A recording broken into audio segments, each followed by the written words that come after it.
할렐루야. 오늘 새벽 주님 부활하셨습니다. 우리도 부활하게 될 겁니다. 우리 옆에 있는 분하고 함께 인사하겠습니다. 주님 부활하셨습니다. 나도 부활할 겁니다.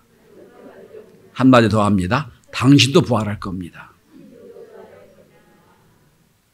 안 하시는 분은 뭐예요? 부활 안 믿는다는 거예요? 오늘 새벽에도 우리 인사했습니다만 주님 이 아침 이 새벽에 부활하셨습니다. 그죠? 부활이 없다면 기독교는 존재 이유가 없습니다. 기독교는 무슨 사회 봉사하자는 것도 아니고 기독교는 무슨 이 땅에 도덕적으로 살겠다는 종교가 아니에요. 기독교를 한마디로 말하면 부활 종교입니다. 부활이 없으면 기독교는 존재할 이유가 없습니다. 아마 오래전에 사라진 종교가 됐을 겁니다. 그러나 부활 있기에 오늘 부활절이 있기에 우리 기독교는 계속해서 영원토록 생명을 이어가게 될 것입니다. 오늘 말씀은 예수님의 부활 후 첫 번째로 제자되어 주시는 설교 말씀입니다. 어떻게 보면 부활 후 새로운 영을 가지신 주님께서 제자들을 만나시고 하신 첫 번째 말씀입니다.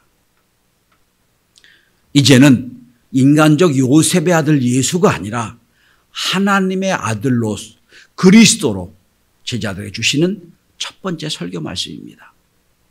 전 그래서 오늘 이 말씀을 가지고 은혜를 함께 나누고자 합니다.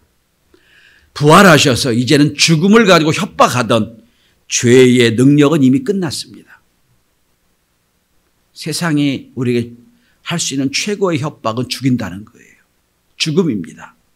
그러나 우리는 죽음을 넘어섭니다. 그래서 죄의 결과로 죽음이 왔고 죽음의 협박은 더 이상 통하지 않습니다. 왜? 죽은 뒤에 부활이 있으니까요. 오늘 말씀은 이제 주님이 하나님의 아들로 우리에게 주시는 첫 번째 설교 말씀인데 너희도 나처럼 부활하게 될 거니 이렇게 살아가라는 하나님의 말씀입니다. 사도 바울의 고백처럼 보라 이젠 새로운 피조물이 또다 했으니 새로운 피조물로 부활을 믿는 존재로 이 땅을 어떻게 살아낼 것이라는 말씀이 오늘 본문의 말씀입니다. 성도 여러분, 아마 여러분 매년 부활주일 맞이해 부활에 관한 말씀을 들으셨을 겁니다. 잘 아실 겁니다. 또 부활에 관한 지식도 많이 있을 겁니다. 그래서 성도 여러분, 부활을 안다고, 부활을 깨달았다고, 부활을 내가 안다고 내가 부활 신앙을 갖는 건 아닙니다. 논리적으로 내가 이해한다고 믿는 건 아니에요. 진정한 믿음은 진정한 부활의 확신을 가지고 부활 신앙을 갖는 데 있습니다. 그래서 저는 오늘 본문의 제목을 이렇게 정했습니다. 부활 신앙의 부활. 제가 보기에 오늘 우리 시대의 부활 신앙은 다 죽었어요. 알아요.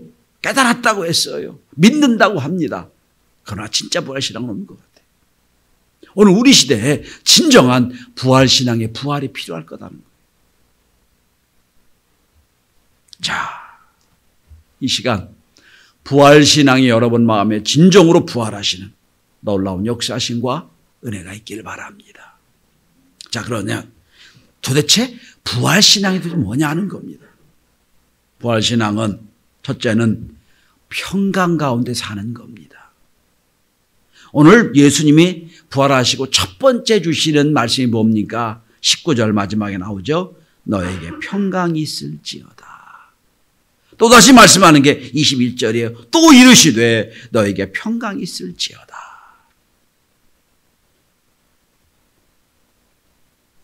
오늘 제자들이 예수님이 보시기에는 전혀 평강을 누리지 못하고 있어요. 오늘 우리의 삶을 봐도 여러분 늘 두렵고 늘 걱정이 많고 늘 움츠러들고 살고 있어요. 평강은 찾아볼 수가 없어요. 부활하셔서 제자들을 보니까 오늘 본문을 가만히 보시면 제자들의 상태를 한번 보십시다. 19절 중반을 한번 보십시오. 제자들의 상태는 어떤 상태입니까? 제자들의 유대인들을 두려워하여 모인 곳의 문을 닫았다 그랬어요. 두려움이 가득해요. 왜? 부활을 예수님이 돌아가신 뒤에 예수님을 믿는 사람 다 잡아 죽이거든요. 부활을 예수님이 말씀하셨는데 확신이 없어요. 그러니까 다른 사람 못 들어오게 다 문을 닫아 걸었어요. 자기들끼리 모여 있는 거예요. 근데 얼굴이 가득하게 두려움이 가득해요. 그걸 주님 보시는 겁니다. 그럼 말씀하시는 거예요. 얘들아, 평강이 있을지어다. 아마 주님 오늘 우리 시대에 저와 이 시간 저와 여러분의 얼굴을 보신다면 똑같은 말씀하실 거예요. 누구누구야, 걱정하지 마라. 누구누구야, 왜 이렇게 얼굴이 수심이 가득하냐? 내가 죽음을 이기고 부활했는데 너는 왜 이렇게 얼굴에 마음에 근심이 가득하냐? 물으실 거예요. 오늘 하나님이 여러분에게 이 부활절 아침에 평강의 은혜를 주시길 바랍니다. 주님 물으세요. 너에게 평강이 있을지어다. 평안 아니요. 이게 샬롬이고요. 에이네레고요. 이건 영어로 피스로 번역할 수 없는 아주 신비한 단어입니다. 그냥 전쟁의 평화가 아니에요. 마음의 평강. 그래서 저는 이걸 평강으로 번역합니다. 평강이 있을지어다 하는 겁니다. 여러분, 왜 제자들 두려워하고 있죠? 결국은 죽음에 대한 두려움이에요. 내가 저들의 유대인에 잡혀 죽으면 어떡하나? 죽음에 대한 두려움, 공포, 이것 때문에 두려워하고 있는 거예요. 폴 틸리라고 하는 현대 신학자가 있습니다. 제가 참 좋아하는 신학자 중에 하나입니다. 이분이 이런 말을 했습니다. 흔들리는 터전이란 아주 걸출한 신학책이 있는데 거기서 이런 말을 합니다. 현대인들은 누구나 세 가지 그림자를 가지고 있다. 회색의 그림자. 여러분, 그림자는 뒤에 늘 그죠? 거뭇게 보이죠. 회색으로 보이죠. 그림자를 지울 수가 없잖아요. 누구나 세 가지 그림자를 갖고 있는데 첫째는 공허감이 있다고 그랬어요. 여러분, 바쁠 때는 생각할 겨를이 없어요. 그저 그 일을 하고 정신이 없어요. 아이 키울 때는 아이 키우라고 정신없이 키워요. 조금 여유가 있고 되돌아보면 내가 일하려고 이렇게 애를 쓰고 노력했나. 내 인생 이거밖에 안 되나. 공허감이 밀려와요. 특별히 자녀를 키우고 결혼시키는 여자들은 비인둥지 근육경을 많이 겪지요. 비인둥지 증후. 내가 내 인생 이거밖에 안 되는 공허감이 있다는 거예요. 두 번째, 폴 틸리는 말합니다. 현대인은 죄책감 속에 있다. 너 당신이 죄다라고 얘기한 적이 한 번도 없어요. 스스로 깨닫는 거예요. 내가 이러면 안 되는데. 죄책감이 시달린다는 거예요. 제가 자주 말씀드렸죠. 죄책감도요, 하나님이 인간에게 주신 은혜예요. IQ 90 이하는 죄책감을 경험할 수가 없답니다. 그래서 IQ가 낮은 사람은요, 절대로 스스로 자살할 수가 없어요. 그러니까 깨달았다는 얘기는 내가 죄책감 느낀다는 얘기는 여러분 그만큼 은혜가 있다는 거예요. 아, 내가 나를 아는구나. 이거예요. 죄책감이 시달린다는 거예요. 그리고 마지막 세 번째, 공포, 두려움으로 산다는 겁니다. 근데 이 공포는 결국 끝에 가면 죽음에 대한 두려움이에요. 자, 오늘 제자들도 죽음에 대한 두려움을 가득해서 지금 죽을지 모른다는 두려움으로 있어요. 그때 주님 말씀하셨다. 평강이 있을지어다. 왜? 난 죽음을 넘어서서 부활했을 때는 너희도 부활할 테니까 이제는 죽음에 대한 두려움 걱정하지 말아요. 죽음은 부활이 죽음이 끝이 아님을 증명하는 게 부활입니다. 주님 부활했습니다. 나도 부활하게 될 겁니다. 그러니까 이 땅이 우리가 줄 수 있는 최고의 마지막이 뭐죠? 죽음이잖아요. 죽기 빠이 더 하겠어요. 근데 죽음을 넘어서는 것. 이어린 교수가 죽기 전에 한 기자와 이제 인터뷰를 계속 하면서 10번인가 만나서 인터뷰하면서 그의 정신세계를 기록한 책이 마지막 수업이라는 책입니다. 그 책을 읽으면서 전 20년 전에 모리와 함께한 화요일에 읽는 것처럼 느꼈습니다. 매 화요일마다 모리 스승을 찾아가서 인생을 쭉 얘기했던 세계적인 베스트셀러였던 책, 제가 여러 번 소개했던 책, 비슷한 책입니다. 거기서 그는 그런 말을 합니다. 인간은 늘 죽음과 함께 살아왔다는 거예요. 그래서 모든 사람들은 집에서 죽어서 아들, 딸뿐 아니라 손자, 손녀도 할아버지, 할머니 죽음을 보고 살았다는 거예요. 아, 죽음은 멀리 있는 게 아니구나. 우리 집에도 있구나. 느꼈다는 거예요. 그래서 늘 인간의 마음속에 죽음을 준비할 수 있는 여유가 있었다는 거예요. 그런데 언제부터인지 문명이 발달하면서 죽음이 점점 떨어졌다는 거예요. 삶과. 여러분 요새 집에서 돌아가신 분이 없지요? 다 병원에 돌아가시죠. 그러니까 아이들이 어떻게 죽어가는지 전혀 볼 수가 없다는 거예요. 죽음이 점점 멀리 떨어져 있어요. 장례식장에서 돌아가시고. 그러니까 죽음을 생각하고 준비할 기회들이 없는 거예요. 그런 말을 합니다. 삶과 죽음은 손바닥과 손등의 관계다.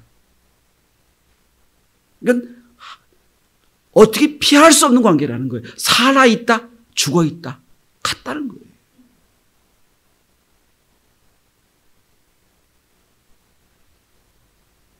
그러면서 그런 말을 합니다. 이제 예수 믿는 사람답게 그런 말을 늘 거기서 많이 합니다. 인간은 죽음을 안고 사는 존재다. 메멘토 모리잖아요. 그죠? 안고 사는. 근데 여러분, 부활이 뭐지요? 그래, 죽음을 내가 늘 안고 살지만 그 죽음 후에 부활을 믿는 거죠. 그러면서 그런 말 합니다. 코로나 사태가 멀리 떨어져 있던 죽음을 바로 앞까지 끌고 왔다. 이건 코로나의 축복이다 그런 얘기를 합니다. 그죠? 여러분 장례식장에 장례를 못 치러가지고 병원에 안치실이 없어가지고 그냥 밖에다 내놓을 수 있는 인간은 그런 존재밖에 안 되는 거예요. 여러분 부활은 손바닥과 손등에 있는 부활의 역사를 다시 일으켜 세워서 이제는 영원한 하나님 나라로 향할 수 있게 만드는 것. 부활의 능력이고 축복입니다. 오늘 여러분이 부활의 하나님의 역사가 여러분 마음속에 평강으로 가득할 수 있기를 바랍니다. 두 번째입니다. 자, 부활신앙은 뭐냐? 평강 가운데 사는 게 첫 번째라면 두 번째는 21절을 주목해 보십시오. 보냄을 받았다고 믿는 겁니다. 21절입니다. 예수께서 또 이르시되 너에게 평강이 있을지어다. 아버지께서 나를 보낸 것 같이 나도 너희를 보내노라 말씀하세요. 나도 너희를 보내노라. 보낸다고 말씀하세요. 자, 아무나 보내는 게 아니에요. 부활의 은혜를 받고 이 땅이 전부가 아닌 줄 알고 마음에 평강과 기쁨이 있는 사람들에게 주신 하나님의 약속입니다. 하나님의 명령입니다. 내가 너희를 보내노라. 여러분 보낸다는 게 뭐지요? 우리 부활의 은혜로 세상에 보낸다는 거예요. 누가? 하나님이 나를 보내신다는 거예요. 여러분 21절 다시 보세요. 아버지께 나를 보내신 것 같이 나도 너희를 보내노라. 그러니까 무슨 얘기입니까? 하나님이 나를 보내서 이 땅에 온 것처럼 나도 너희를 세상에 보낸다는 거예요. 우리는 부활의 은혜와 부활의 증인으로 세상에 보내심을 받은 자라고 믿으시길 바랍니다. 보내심 받았어요, 우리는. 나만 혼자 부활하고 나만 혼자 기쁨을 누리는 게 아니에요. 이 부활의 능력과 은혜로 세상에 너희를 보낸다. 보내심 받았다. 여러분, 어디로 보내심 받았습니까? 사도행전 1장 8절에 보면 땅끝까지를 내 증인이 되리라 말씀하셨죠. 땅끝까지. 여러분, 땅끝이 어디예요? 땅끝. 한참 대항해 시대의 땅끝은 스페인 끝인 줄 알았어요. 땅끝이 여러분 지구의 끝이 땅끝이 아니에요. 여러분 가장 여러분의 영향력이 닿지 않는 어떻게 보면 여러분의 전도가 그쳐져 있는 그곳이 끝이에요. 세상 끝. 대개는 여러분 가정의 아내와 남편과 자녀일 거예요. 세상 끝이 거기에요. 세상 끝이라고 하면서 뭐 스페인이고 어디고 하는 게 아니에요, 여러분. 땅 끝까지 너희를 보내노라. 이건 도저히 안 됩니다. 이게 절대로 저 인간은 안 됩니다 하는 그 자리가 땅 끝이에요. 거기까지 복음 전하러 가라는 거예요.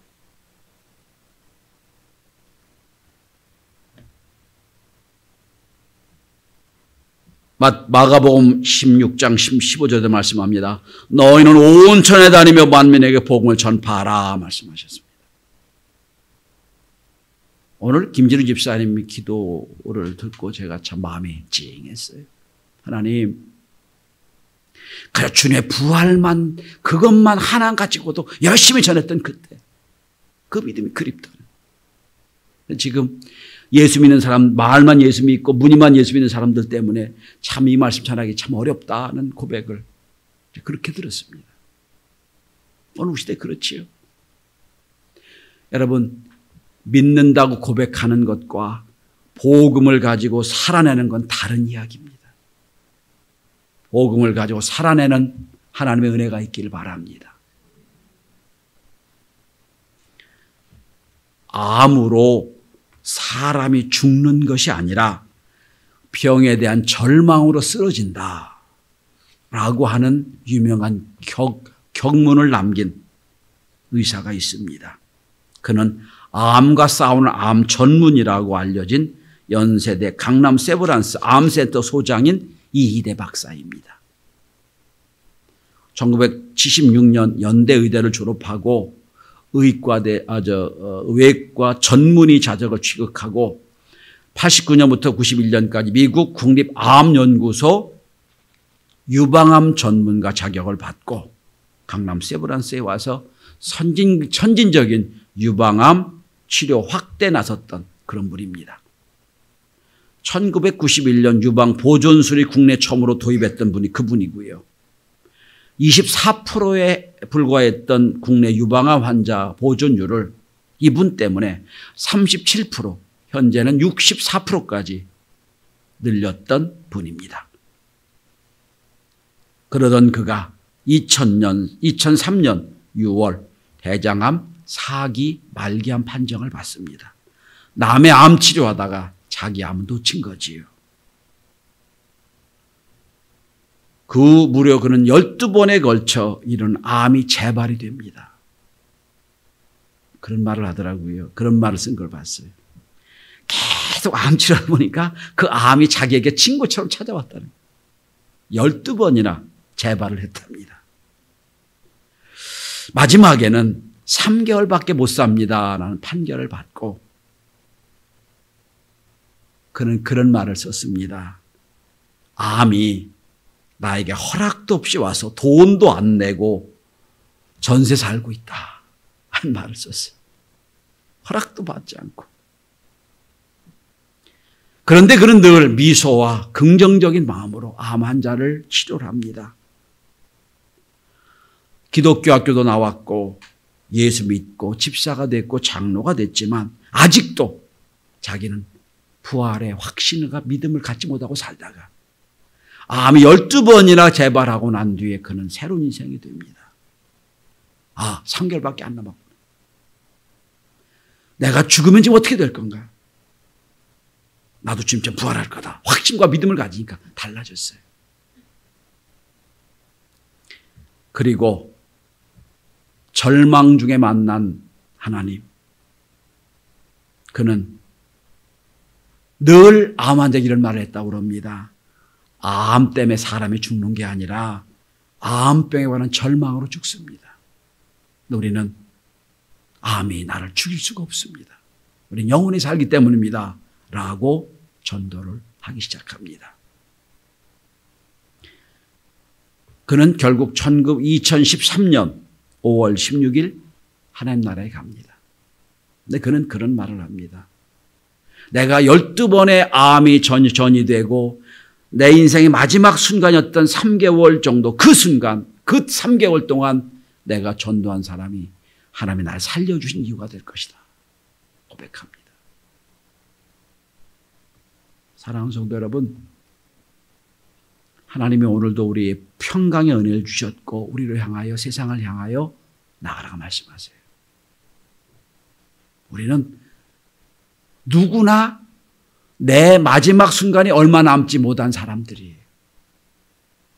여러분 어떻게 보면 당신 1년밖에 못 삽니다. 이건 행복할 수 있어요. 내 인생의 끝을 아니까. 우리는 어떻게 될지 모르잖아요.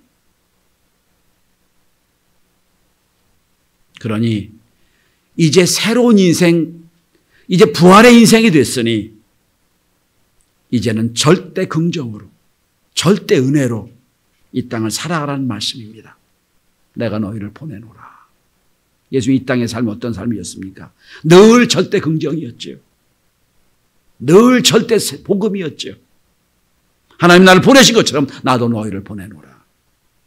이 부활절 아침이 여러분 평강의 마음을 가지고 부활의 능력을 가지고 세상을 향하여 나가는 사명자가 되는 그런 하나님의 놀라운 축복과 은혜가 있길 바랍니다. 세 번째입니다. 자, 그런데 이 일은 우리가 할 수 없습니다. 우리가 결단한다고, 우리가 믿는다고, 우리가 각오한다고 되는 게 아니에요. 이 일은 성령이 동행하셔야 됩니다. 22절입니다. 이 말씀을 하시고 그들 향하여 숨을 내쉬어 이르시되 성령을 받으라 말씀하셨어요. 성령이 하시는 거예요. 내가 하는 게 아니에요. 성령을 받으라. 오늘 본문을 한번 잘 보시기 바랍니다. 그냥 성령 받으라 하신 게 아니에요. 숨을 내쉬며 이르시되. 여러분 이걸 어디서 많이 본 것 같지 않으세요?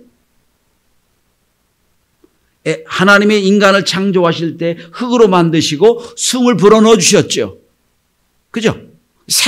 숨을 내쉬니까 생명이 됐다고 그랬죠. 자, 생명이 됐던 우리들. 그래서 우리가 살아있는 거예요. 그런데 그 영이 죄로 오염이 됐어요. 다 죽었단 말이에요. 다시 한번 성령 우리에게 오셔서 숨을 내쉬며 말씀하십니다. 다시 제2의 창조를 하시는 거예요. 부활이 뭔가요? 제2의 인생으로 다시 태어나는 거예요. 죽음이 끝이 아니라 영원히 사는 걸 믿었으니까. 확신됐으니까. 오늘도 주님 말씀하십니다. 숨을 내쉬며 이르시되 마치 에덴 하나님의 아담과 하와를 만드시고 숨을 내쉬면서 생명을 주신 것처럼 성령을 부어주시며 말씀하십니다. 성령을 부어주시면서 우리에게 말씀하시는 성도 여러분, 부활의 은혜를 받은 사람은 성령이 늘 함께 하셔서 새로운 역사로 은혜로 우리를 살게 하심을 믿으시길 바랍니다. 하루는 하나님께 사탄이 찾아왔어요. 찾아와서 진지하고 심각한 표정으로 하나님께 질문합니다. 하나님, 당신은 말씀으로 빛을 창조하시고 만물을 지으시고 늘 하신 말씀이 보시기에 좋았더라. 보시기에 좋았더라 하셨는데 제가 묻습니다. 하나님, 모든 만물을 다 지으시고 보시기에 좋았다 했는데 왜 사람을 만들고서는 그런 말씀이 없으십니까?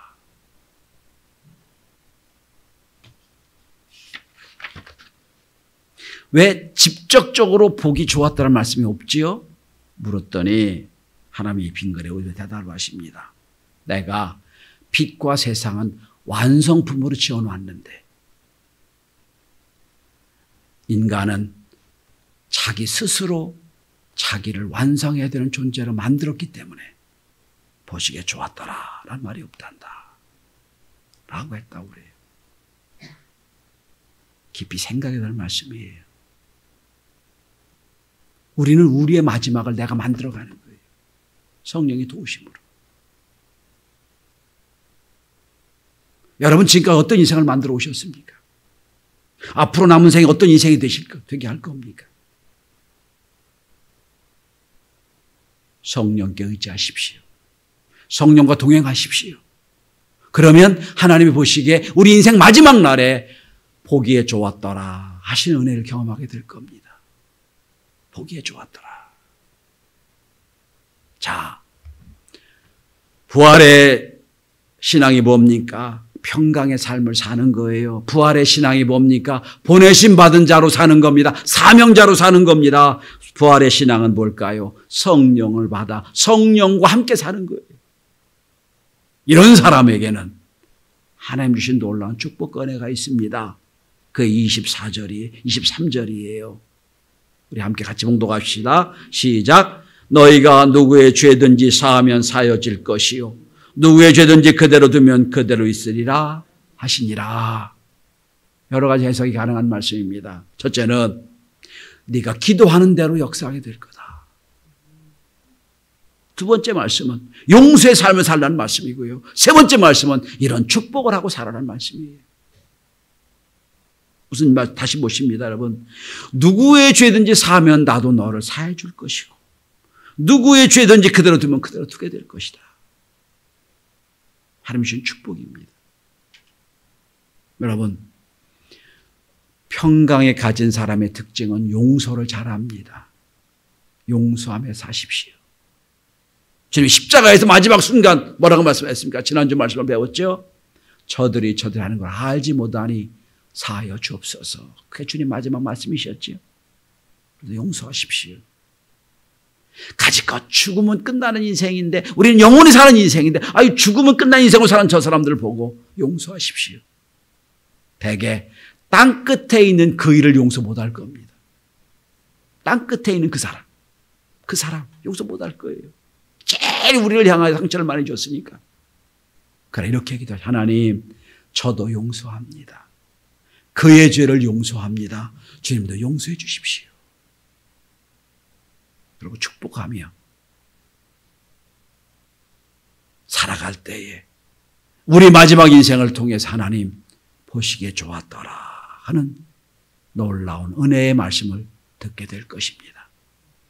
주님 부활했습니다. 우리도 부활하게 될 겁니다. 성령을 부어주셨습니다. 이제 우리는 새로운 존재로 태어나서 새로운 인생을 살게 될 것입니다.